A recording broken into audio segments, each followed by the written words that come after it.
Scourge will finally be destroyed. It's only, just like that gentleman said, it's only 7:05.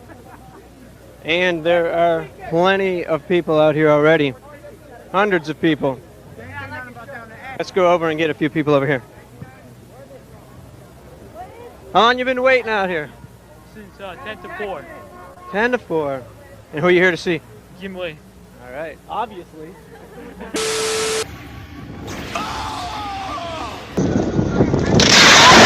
Curious about my life. I never really intended to become a comic book artist. I went to college and got a degree in psychology, and I was actually a pre-med when I was there, and something just didn't gel right. And you know what? Okay. Always love this cover. Look at the whales too. The texture for the whales is just really cool. The Gen 13 Archives is a must own because it's your very best black and white source for anything early J. Scott Campbell. And glad you could take a few minutes here to talk with us. Oh, no problem. Just got some, some basic questions, some things that a lot of it's probably been asked before, but right. I don't know if there's anything that hasn't been asked. I've heard almost every single question you could probably come up with, but go ahead. I figure. See if you can shock me here. Okay, well, we're going to start up with who came up with the crossover, the killer instinct? Basically, Mark and I had been talking as early as last year about doing a project together where the characters Cyberforce and Wildcats interacted. And but we were just doing miniseries at the time. We had scheduling problems, obviously, and we really didn't have an opportunity to do something together until this year when we took both titles into regular series. And we decided, since he was coming back with a new regular series and I was continuing sort of the miniseries, we wanted to do a crossover to kind of give the re-releases some punch. Mm-hmm. And that's really how it came about. Well, like you said in Wildcats 5, it's actually like issue 1, but... Yeah, it is. I mean, it's a completely different storyline. I think some time has passed since the miniseries to issue 5, but I just didn't want to start over with another issue 1. Right. I feel like there's a certain amount of momentum you lose by starting over again. You want to kind of break the Earth's, sort of gravity and take off and really get rolling with the stories. And if you're continually doing issues 1, 2, 3, and 4, it's difficult to do that. Typically, first issues you have to, first issues follow a certain kind of structure because it's the first issue, and you have to tell the readers about the characters and introduce things in a very logical, sequential way. With an issue 5, you can just go ahead and assume that a lot of the readers right. are familiar with the characters and get into another story that can have a different and more interesting structure than typical first issues. I think first issues are very difficult too. This pack feels a little heavier.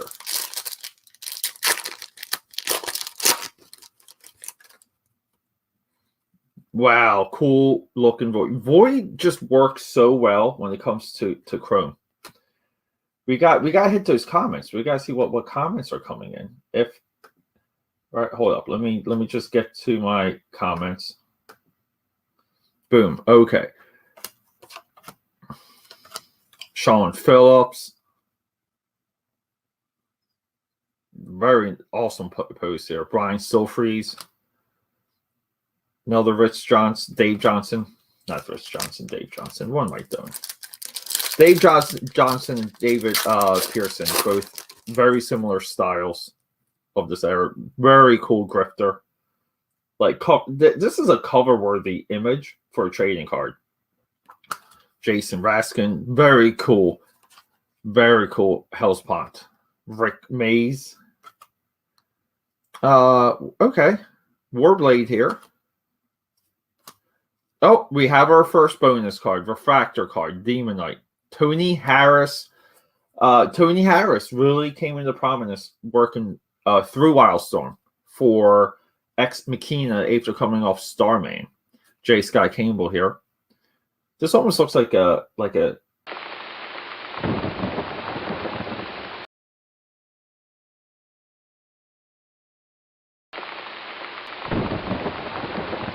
Actually, this is the official entrance to Wildstorm. And as you can see, it's super dark in here. The lights are off. The walls are painted this dark gray.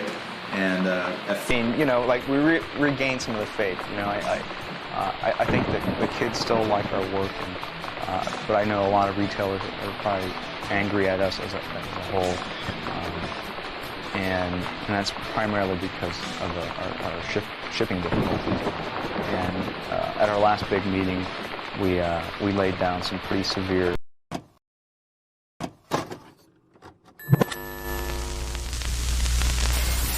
Are you ready for the eclectic one?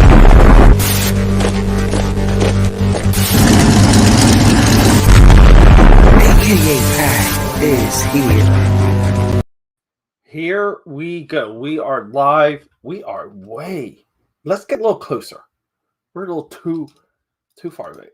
Look at that though. Like I feel like we're crooked also. What are we doing here? All right, everyone. I'm sorry. Well, I've been doing a lot of recording, a lot of prep work. We've been working on some comics. AKA Pad here, sometimes AKA Pad 6-9. Wildstorm Wednesday. I'm the eclectic one, the sketchbook world champion. I call myself the sketchbook world champion because even now I'm working on like 3 separate sketchbooks. This is my Jacktober 2021 sketchbook, like already in motion. I'm not digging this. I'm trying to so I got into the habit of like, if it's a sketchbook challenge, to maybe like skip around just so I can find the beat of the sketchbook and not be reliant on it's almost like I want to figure it out. So I'm like jumping around. I'm testing that. So we got Jacktober there. We got Inktober. We got comic book pages here. This is a page technically I'm on deadline for. And we're just trying to get work done. But how is everyone doing? Do you guys want to talk? Wildstorm, the greatest independent comic book company of all time, later to get sold to DC Comics. And we're talking Jim Lee today. We're talking a pretty significant failure when it comes to Jim Lee. Now, here's the funny thing. In my opinion, like I understand the success of X-Men #1, but if we take away the success, so like we really may not even know who Jim Lee is if it wasn't for the success of X-Men #1. Okay, 8 million copies sold. Like we know the whole shtick. Here's an educated, unpopular opinion. And I think sometimes when people say unpopular opinion, they mean that it's might be like unconsidered. Outside of X-Men #1, Jim Lee has had a run of failures. Okay, on projects that he helped. Wildcats, failure. Okay, Wildcats didn't get close to what we all wanted Wildcats to be, what Wildcats had the potential of being. It got its Saturday morning cartoon shot, it's got its video game shot, it got its Playmates toy shot, but Wildcats essentially fell through. I don't think he drew any issues of that post issue 13. So we have Wildcats, we have Divine Right, we have C-23, and then we do somewhat have a broken merger with DC, and this whole book here, which was a storyline, characters positioned and designed around a strategic card game by Wizards of the Coast. So it's Jim Lee lending his name, his talents, his ability, his production house, Wildstorm, okay, to Wizards of the Coast, and the two of them, like the idea is there, like it's fresh, meaning let's build a universe, let's design a bunch of characters, let's build this giant property, and then around it we have this addictive card game.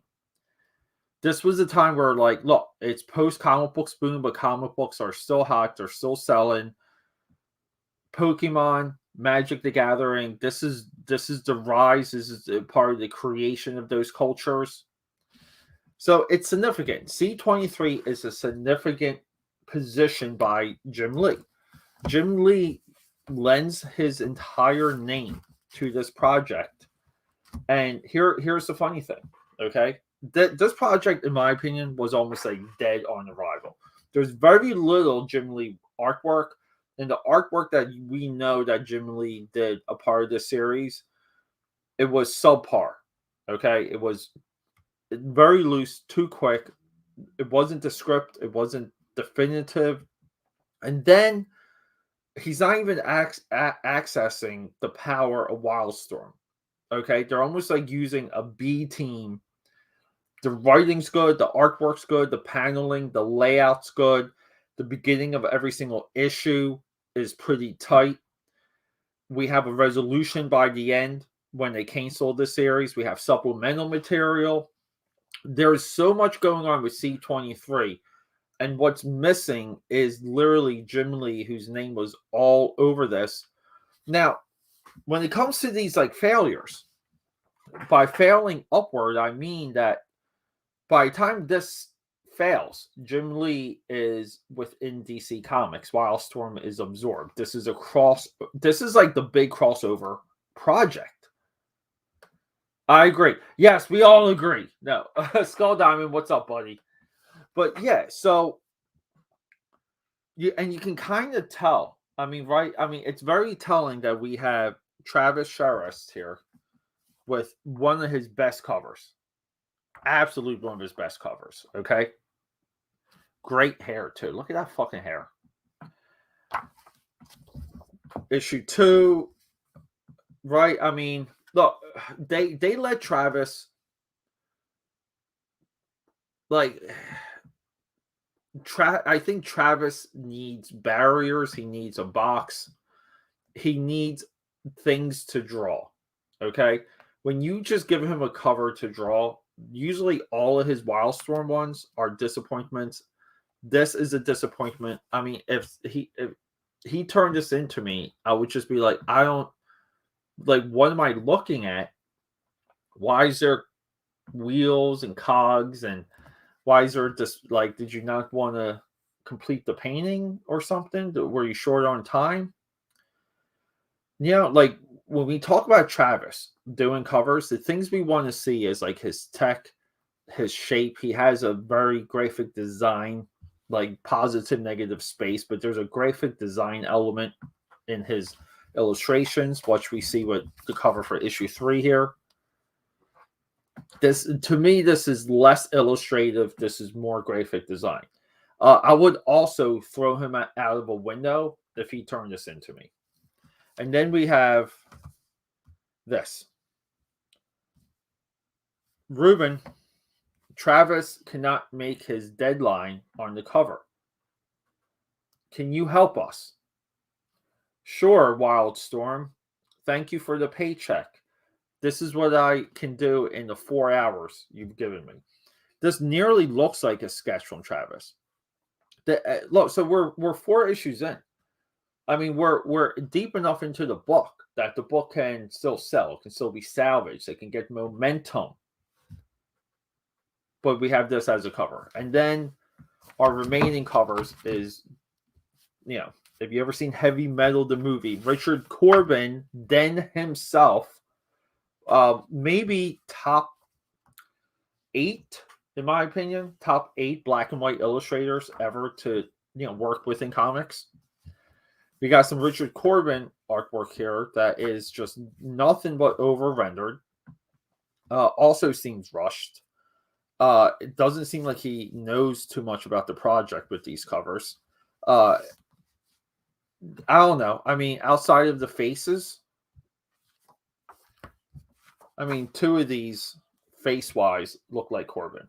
I can't say too much about the other one. So there's a lot to unpack here. There's a lot of disappointment, but I do feel like this is like, it's solid. It's a great example of adding value to your issues. Meaning, like, let's just go into the DNA of this book here. Okay, the mechanics. Opening narration. We're setting everything up. Left-hand side, we have all the characters, character descriptions. Look, this stuff's cool. This stuff's valuable. Don't shy away from this. You know, we're showing off the logo. Look, see, created by Jim Lee, Brandon Chow, Wizards of the Coast. So when we get through the issue, what I mean by supplemental material, we get these here. We get some prose. So this is like, you know, the appendix side. After every single Watchmen, we get more detail into this world. I think this is cool stuff here. I think more people should do this. You got to put the effort into new properties on all cylinders. Look, I go back and forth with a lot of people about a lot of books, and I don't understand why everyone is dedicated of doing I really feel like people want to do the bare minimum, even if they're talented. We also have the Wildstorm guarantee here, so they're guaranteeing shipments. So we'll also see through the publication, these 8 issues too are significant because we do see the Wildstorm publishing powerhouse at its full capacity. And then we see it, I think by issue 4, it gets cut off by the knees, which is the October issue. And the publishing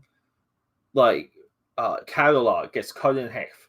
And at that point, it never really recovered. It's almost like the absolute true end of what we would consider to be Wildstorm proper, the Wildstorm universe. This is where, on the superhero side, Planetary and the Authority take over the superhero side of the company, and then they're milking everything they can out of Gen 13 on the way down.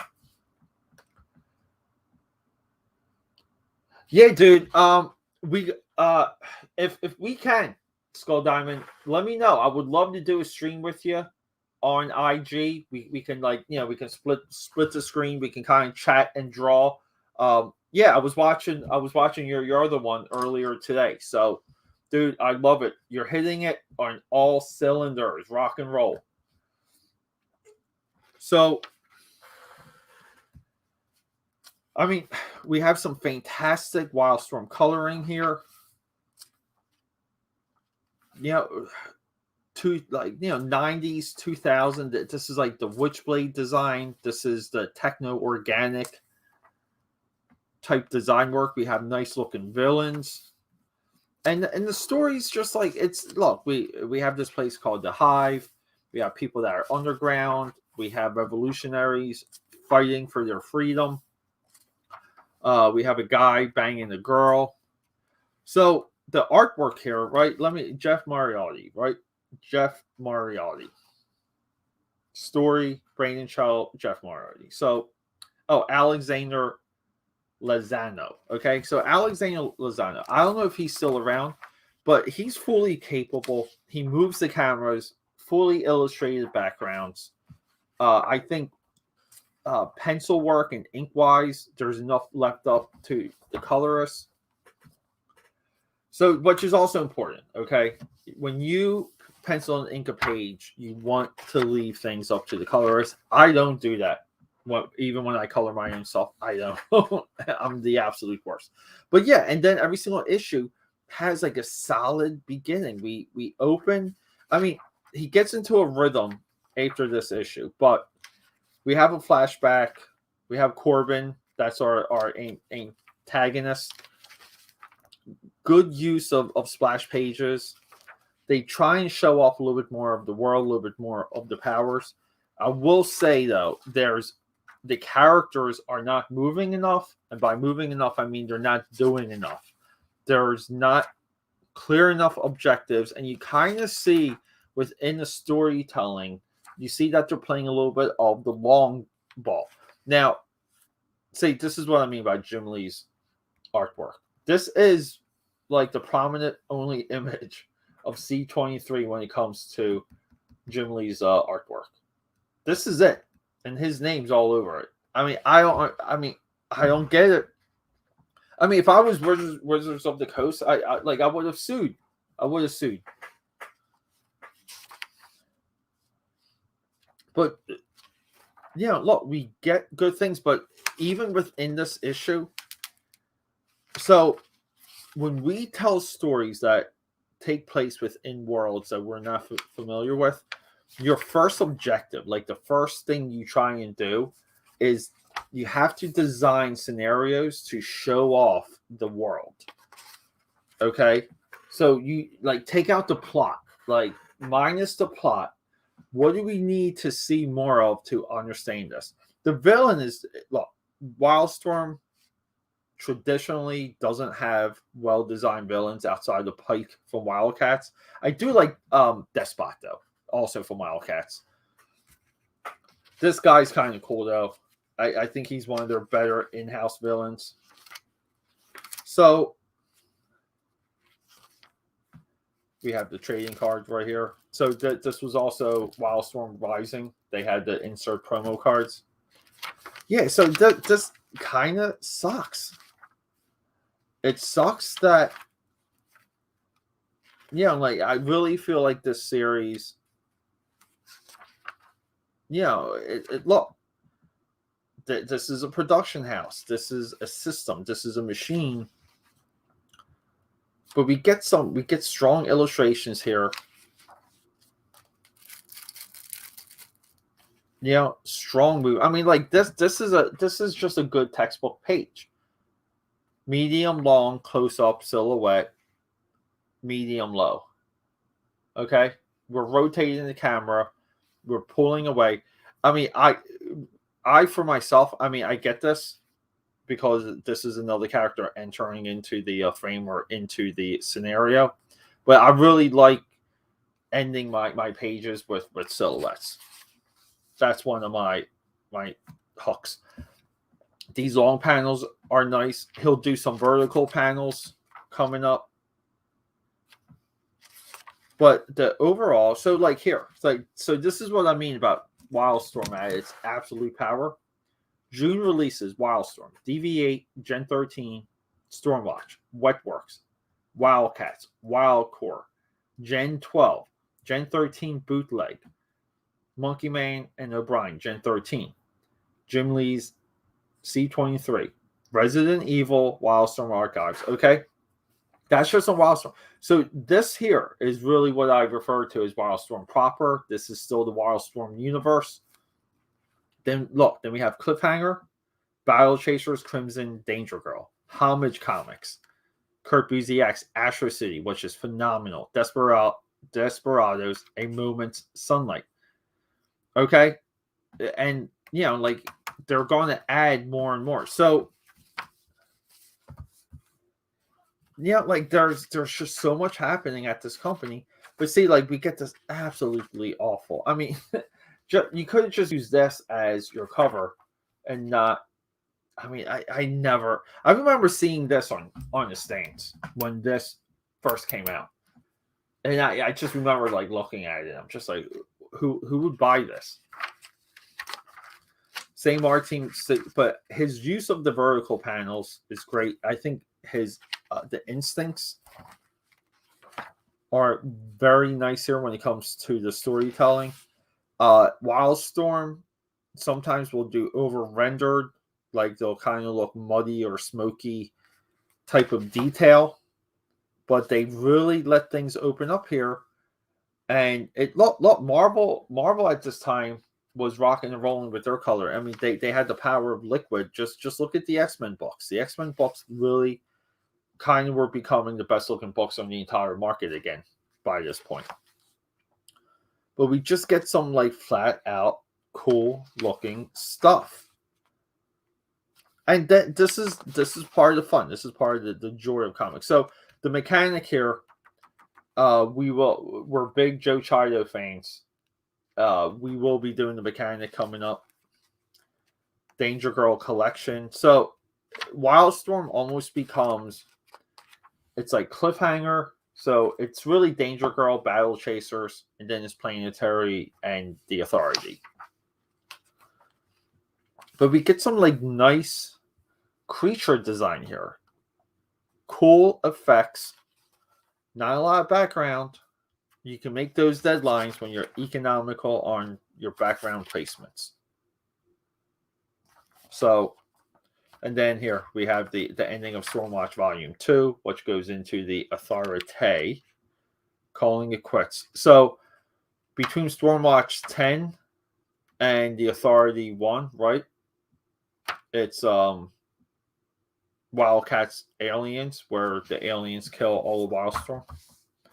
I might be wrong. It might be between the issue 50 of Stormwatch. It's either issue 50 or issue 10, volume 2.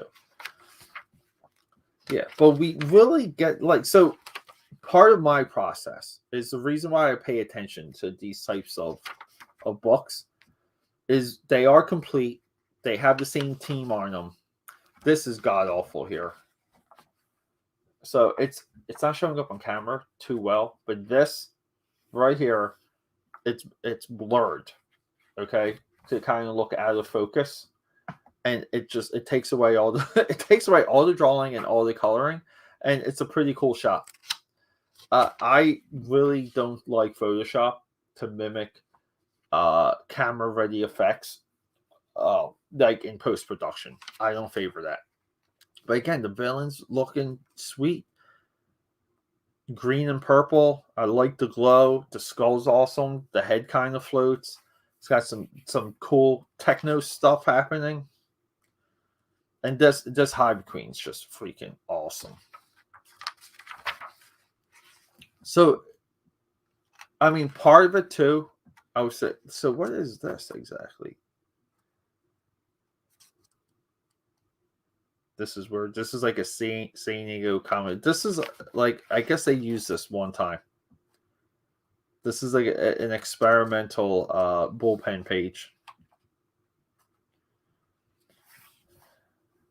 Divine Right, Jim Lee's C-23, Wildcats Aliens. Right. So Wildcats Volume 2 ends, and then it's or Stormwatch Volume 2 ends with 10.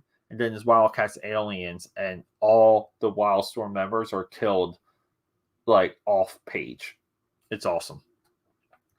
Look, but then we're heavy on the Wildcats Homecoming trade paperback. So Wildstorm was good. They did do trades relatively quick of what was being read and what was popular. Then we have DV8, Gen 13, Stormwatch, Wetworks, Wildcore. No, like, it's funny though. The Mechanic, Dark Child. I always forget Dark Child was a part of their initial push when they really became a publishing house. Look at the size of this girl's bazongas. But yeah, so we're constructing, like a nice narrative here. Flip comic too. So technically, you can say that Jim Lee's C-23 issue 6 is the first appearance of the Planetary, because we have a pretty good backup here that is the first few pages of issue 1. Warren Ellis. Yeah, no, this is a short story. I'm sorry. I kind of forget what else this was in. But we have a through line here. It's a pretty good education. I just really wish.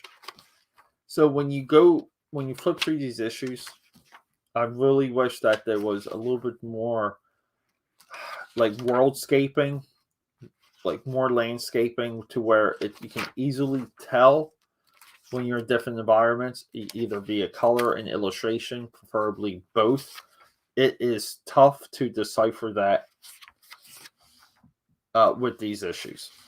Like, if you didn't know any better, just by flipping through the issues, you would think that it all takes place,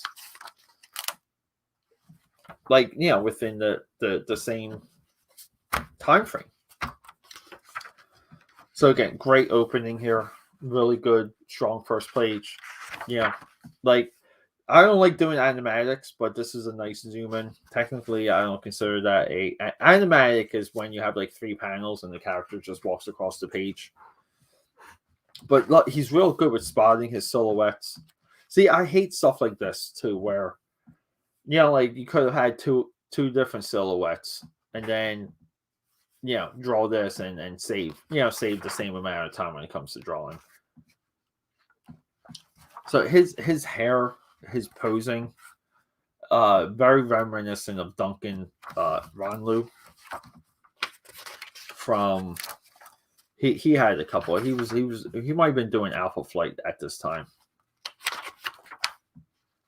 See what I mean? Like, we're in 2 separate environments here, and we should know the difference. We should know that we're looking at 2 separate worlds, 2 separate locations. This one changed. See, we know we're outside now.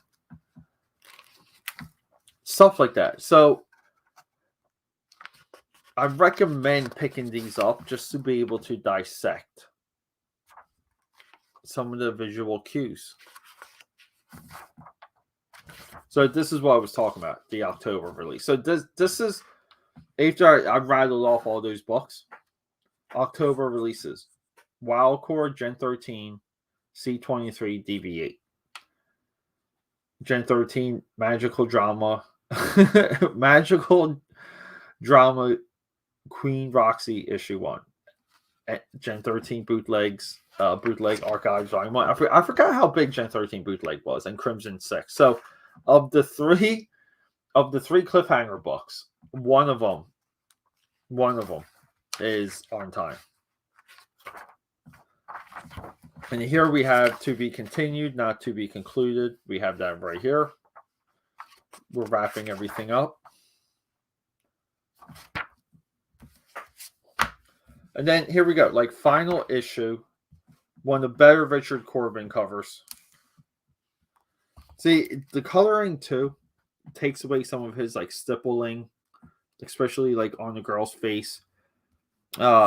This dude is just like, some of this is just over rendered. It's hard to follow. I want to say like the cropping for this could have been different. I think these signatures were probably moved. This looks like a different crop. I would love to see the original for this. So awesome sunlight. We're in a different environment. Really cool shot here. But just when it comes to a general storytelling sense, this is, I think, the best issue. See, like, these action poses are just awesome. And sometimes, like, when you have this, like, you have to write your story really around what the artist is ready to do. Like, this is a great page here. Like, dueling, similar, like, symmetrical action shots. Like, there's a symmetry here. Like, this, some of these panels are meant to save time. Some of them just don't work. I mean, you could probably make these 2 panels a lot smaller. You don't have any, like, how do you have a panel like this with no dialogue balloons?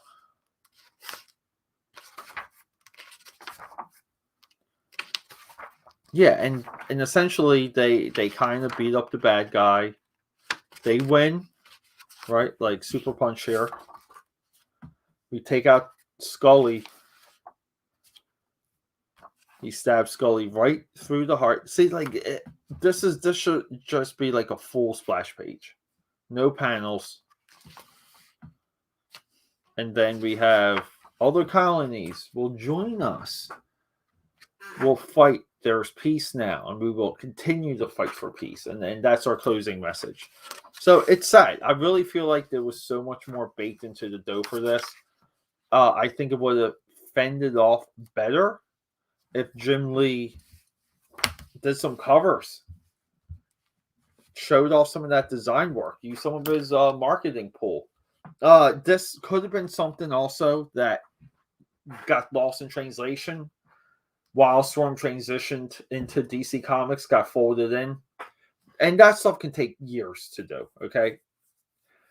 It could, in this case, we can just say it might have taken a couple months, and this just could have been part of that collateral damage. It's tough. It really is. I think they tried their best, though. it's a difficult scenario, and we all know if DC just would want DC might have preferred for this property just to go away. Okay, I think they got their wish. I'm very curious about the trading cards. We might do a unboxing of the C-23 booster trading card set box, because whatever.